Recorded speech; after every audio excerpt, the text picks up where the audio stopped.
The air was thick with the scent of pine and betrayal when I sawed through the last rope tethering their fancy dock to my land. Lake Harrow, my family's pride for 3 generations, shimmered under the dying sun, mocking the $5 million monstrosity the HOA had slapped on its shore. My name's Caleb Morse, and I'd lived on this lake in upstate New York my whole life, 47 years of fishing its waters, mending nets, and burying my kin in the soil that hugged its banks. This was my home, my blood, my everything, and they thought they could buy it out from under me. It started 6 months ago when the Harmony Oaks Association rolled into town, a pack of city slickers with deep pockets and deeper egos. They'd bought up the old Peterson land, 50 acres of prime lakeside, and promised revitalization.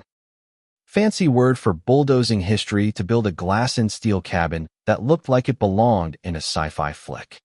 Not our quiet valley.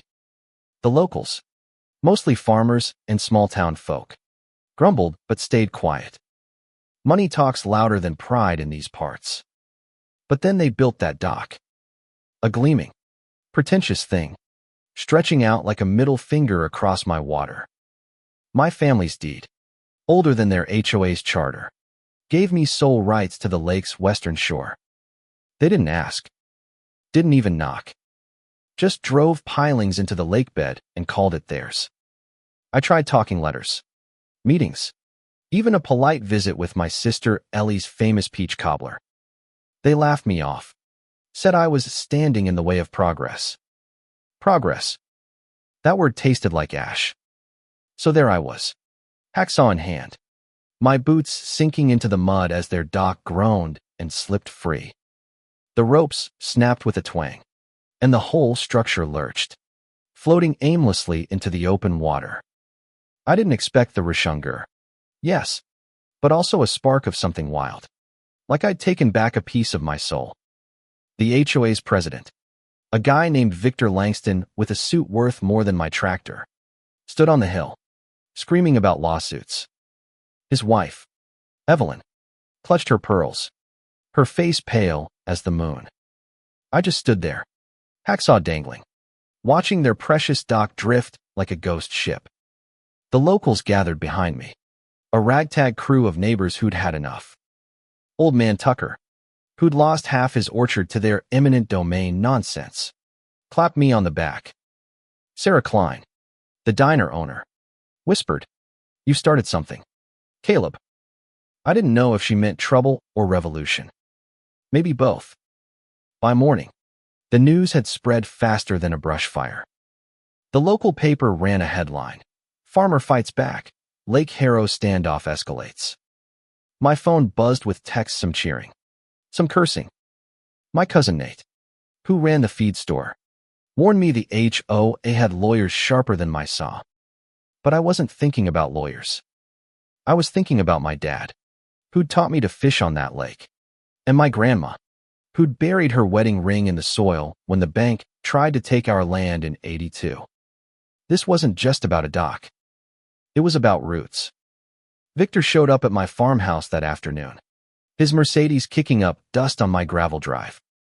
He didn't bother with pleasantries.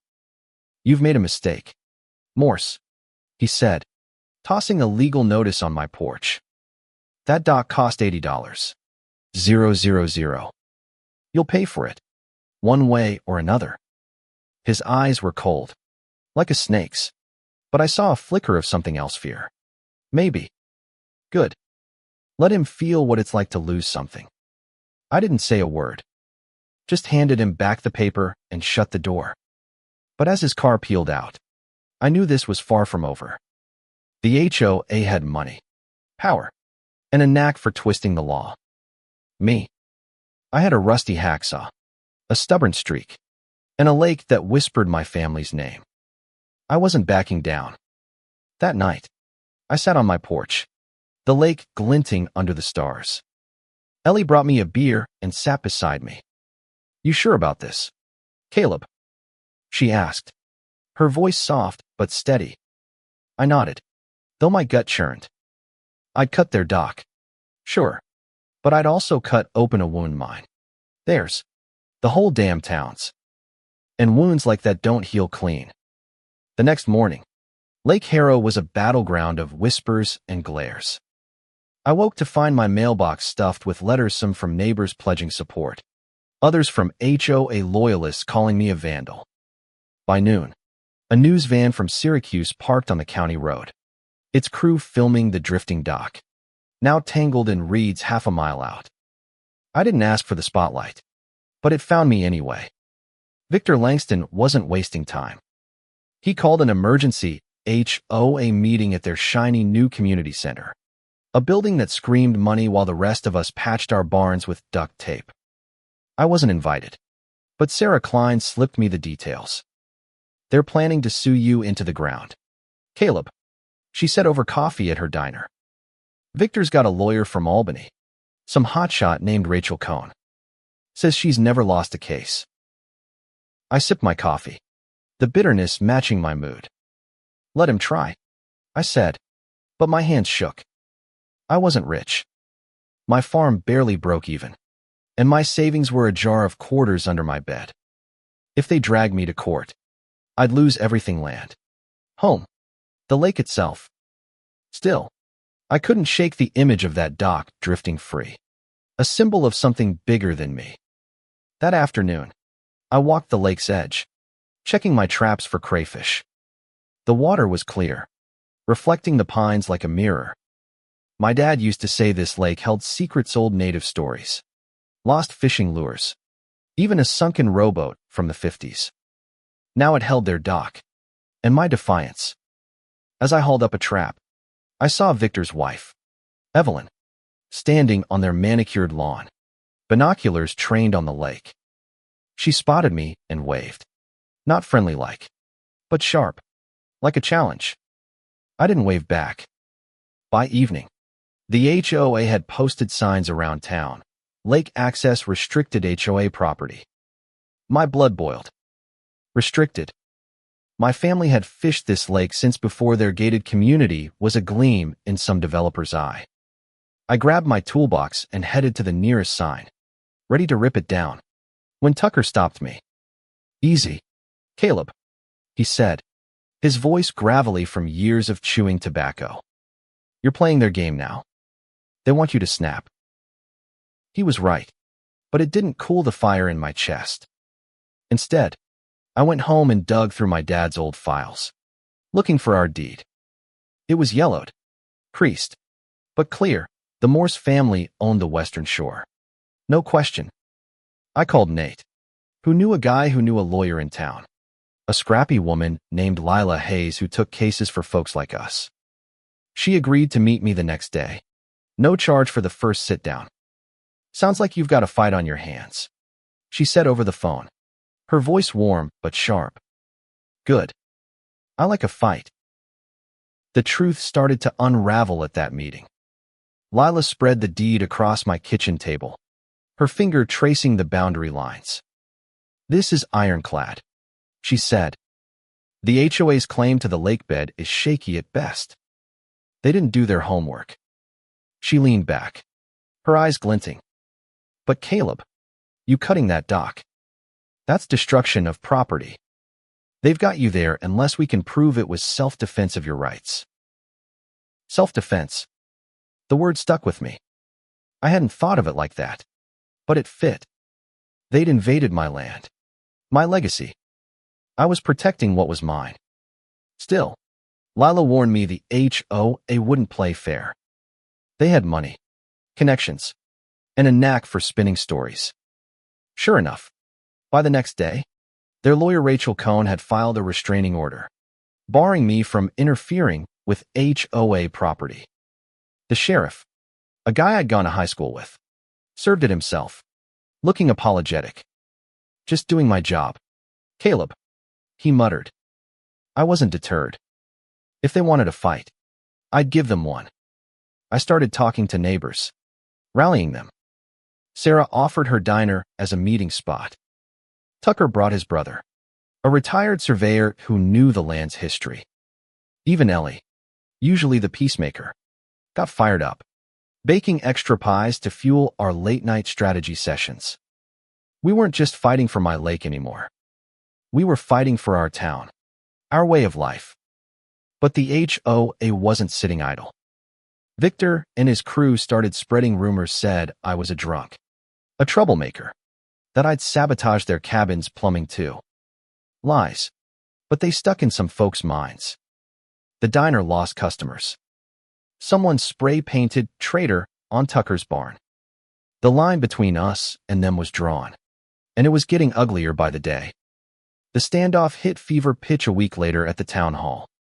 The HOA had called a public meeting, supposedly to discuss community concerns. But it was a trap.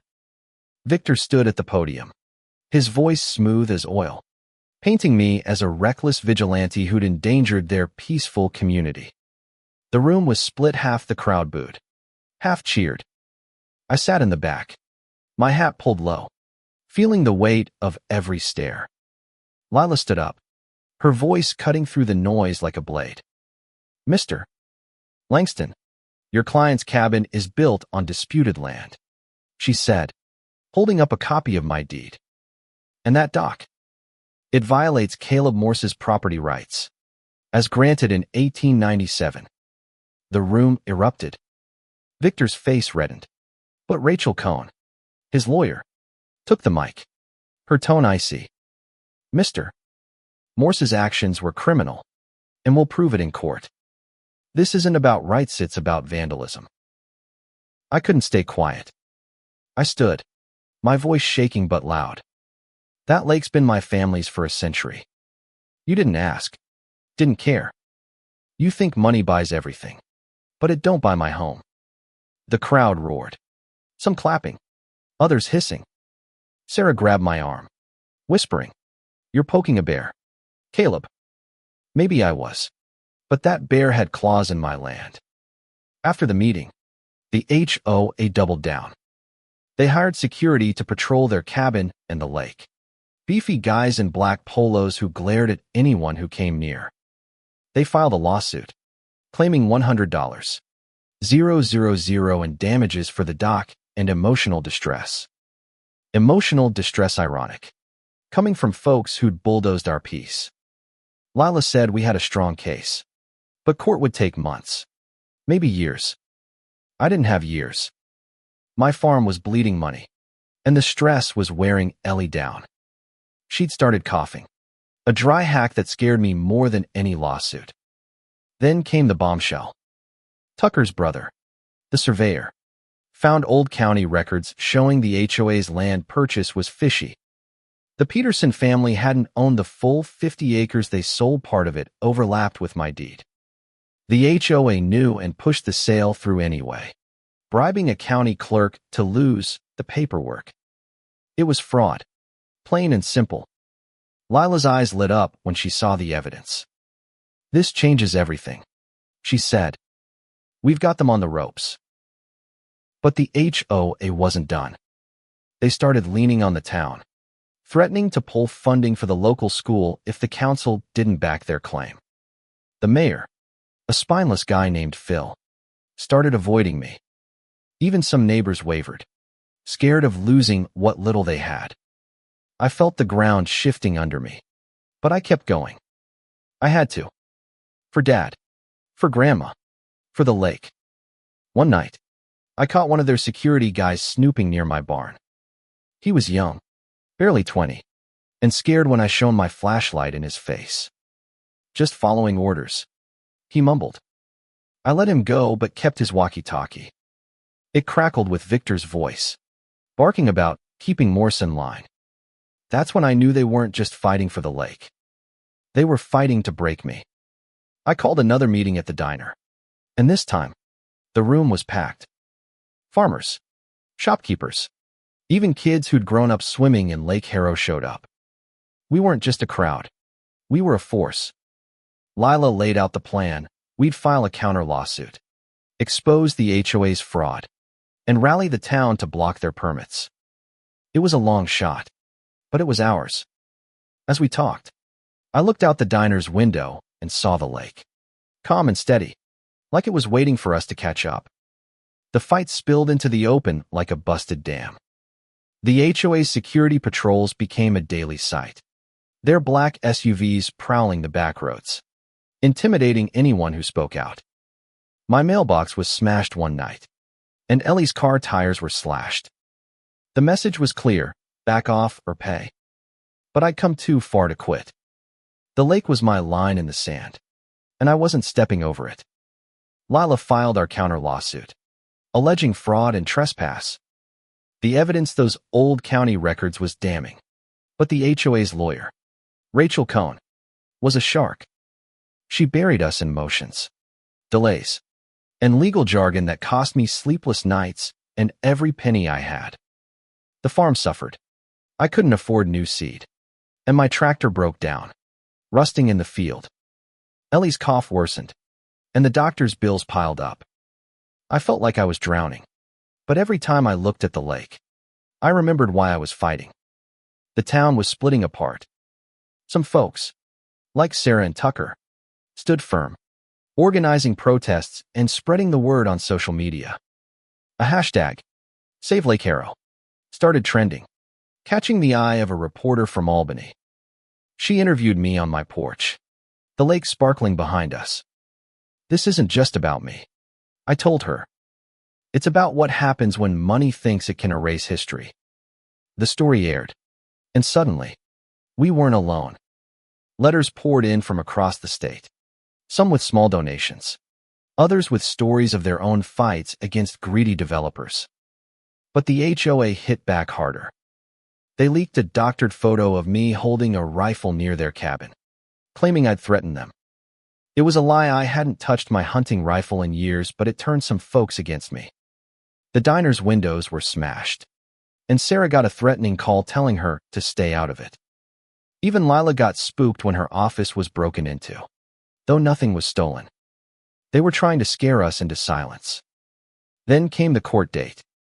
The county courthouse was packed, standing room only. Victor sat with Rachel, both looking smug, while I sat with Lila, my hands sweaty. The judge, an older woman with sharp eyes, listened as Rachel spun her tale of me as a lawless thug. Lila countered, laying out the fraud, the deed, the history. She called Tucker's brother to testify about the records, and his calm, steady voice cut through Rachel's bluster. The judge didn't rule that day, but she ordered a survey of the land, which felt like a small win. That night, I found Evelyn Langston on my property, standing by the lake. I thought she'd come to gloat, but her face was tired, almost human. "Victor doesn't know I'm here," she said, her voice low. "This has gone too far." I didn't trust her, but her words stuck. Was there a crack in their armor? I didn't have time to find out. As she left, I saw headlights in the distance, another SUV. Watching. The survey came back a week later, and it was a bombshell. The HOA's land claim was invalid. My deed held. The crowd at the diner cheered when Lila read the news, but I knew it wasn't over. Victor's money could buy a lot of appeals. And sure enough, the next day, their security team accidentally bulldozed part of my fence, claiming it was on their property. I grabbed my hacksaw again, ready to cut something else, but Ellie stopped me. "You're better than them," she said, her voice weak but firm. I hated that she was right. The HOA's empire started to crack, but not without a fight. Victor doubled down, filing an appeal and hiring a PR firm to paint them as victims of a rural mob. Their ads flooded local radio, calling me a danger to the community. It stung, but the town rallied. Sarah organized a Save the Lake festival, drawing hundreds to the shore with music, food, and signs demanding justice. Kids painted rocks with Save Lake Harrow, and even the mayor showed up, looking sheepish but clapping along. The festival was a high point, but trouble brewed. That night, someone set fire to my hay shed. The flames lit up the sky, and by the time the volunteer fire crew got it under control, half my winter feed was gone. The sheriff found an empty gas can nearby, but no prints, no proof. I knew who was behind it, though. Victor's smirk at the next town meeting said it all. Lila pushed harder in court, subpoenaing the HOA's financial records. What she found was a gold mine, payments to the county clerk, hush money to local officials, even a shady deal with a construction firm tied to Victor's cousin. The evidence piled up, and the judge wasn't amused. She froze the HOA's permits, halting their cabin's expansion. The crowd outside the courthouse cheered, but I felt hollow. Ellie was in the hospital now, her cough diagnosed as pneumonia. The stress wasn't helping. I visited her the next day, bringing her favorite sunflowers. She looked small in the hospital bed, but her eyes were fierce. "Don't let them win, Caleb," she whispered. "This lake is ours." I promised her I wouldn't, but the weight was crushing me. The farm was failing. My savings were gone, and the HOA's lawyers were relentless. I started to wonder if I'd lose everything, just like they wanted. Then Evelyn reached out again, this time with a flash drive. "Victor's been hiding things," she said, meeting me in secret at an old barn outside town. The drive had a mail sproof. Victor knew the land deal was fraudulent from the start. He'd pushed it through anyway, banking on me backing down. Evelyn's hands shook as she handed it over. "I'm done protecting him," she said. I didn't know if I could trust her, but the emails were real, and Lila said they'd bury Victor in court. The final hearing was chaos. Rachel Cohn tried to discredit the emails, but the judge wasn't having it. She ruled in our favor. The HOA's claim was void. The cabin was on my land, and they owed damages for trespass.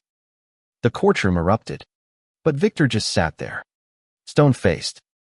I should have felt victorious, but all I could think about was Ellie, still fighting in the hospital. The victory was bittersweet. The HOA's cabin was ordered demolished, and their dock still drifting was declared mine to salvage or sink. But the cost was high. My farm was in shambles, and Ellie's hospital bills kept climbing. The town celebrated, throwing a party at the diner, but I couldn't shake the feeling that I'd lost more than I'd won. The lake was safe, but at what price? Victor didn't go quietly. He filed for bankruptcy, dodging the damages, and moved back to the city with Rachel Cohn in tow. Evelyn stayed, though, renting a small house in town. She came to me one day, apologetic, offering to help rebuild my shed. I didn't know if I could forgive her, but I let her hammer a few nails. It was a start. The town started healing. Slowly. Sarah's diner bounced back, and Tucker's barn got a fresh coat of paint, courtesy of the kids who'd painted those Save Lake Harrow rocks. The festival became an annual thing, a reminder of what we'd fought for. But I couldn't shake the emptiness. I'd saved the lake, but Ellie was still in the hospital, and the farm was on its last legs. One night, I walked to the lake, the stars bright above. I thought about Dad, about Grandma, about all the fights this land had seen. I realized the lake wasn't just water, it was memory, struggle, love. I'd fought for it, not just for me, but for everyone who'd ever called it home. And maybe that was enough. Ellie came home a month later, weak but smiling. We sat on the porch, watching the lake shimmer. "You did it, Caleb," she said, squeezing my hand. I shook my head. We did it. The town, the lake, the fight, it was all of us. Rebuilding wasn't easy. The farm needed work, and my heart wasn't in it. But the town stepped up. Neighbors brought seed, tools, even a new tractor on loan. Sarah organized a fundraiser at the diner, and the money helped cover Ellie's bills. I started to see the lake differently, not just as mine, but as ours. The town's. Evelyn became a regular at the diner, helping Sarah serve coffee and pie. She didn't talk much about Victor, but I could see the weight lifting off her. One day, she brought me a box of old photos she'd found in the cabin, pictures of the lake from the 40s, showing my grandparents fishing with neighbors. "This belongs to you," she said. I nodded, grateful, and hung one in my living room. The HOA's cabin came down, replaced by a community park. Kids played where their glass monstrosity once stood, and Tucker planted a row of apple trees along the shore. The dock, salvaged and repaired, became a public fishing spot. I didn't need to own it anymore. It was enough to see families casting lines, laughing, making memories. Lila took on more cases, fighting for other small towns against big money. She called me her first win, but I told her it was the lake that won. It always had. The water held our stories, our fights, our survival, and it would outlast us all. One evening, I took Ellie to the lake. She was stronger now, her cough gone. We sat on the new dock, our feet dangling over the water. "Worth it?" she asked. I looked at the ripples, the stars, the town lights in the distance. "Yeah," I said. "Worth every damn cut." The lake became a symbol, not just for me, but for everyone in town. We'd taken on the giant and won not with money or power, but with grit, truth, and each other. The Save Lake Harrow rocks still lined the shore, painted with new messages: unity, home, ours. The festival grew bigger each year, drawing folks from across the state. They came to fish, to sing, to remember what it means to fight for something bigger than yourself. I started teaching kids to fish, just like Dad taught me. Every Saturday, I'd take a group out on the lake, showing them how to cast a line, how to listen to the water. One kid, a shy girl named Mia, caught her first trout and grinned so wide I thought her face would split. "This is our lake, right, Mr. Morse?" she asked. I nodded, my throat tight. "Always will be." Ellie got stronger, even started baking again.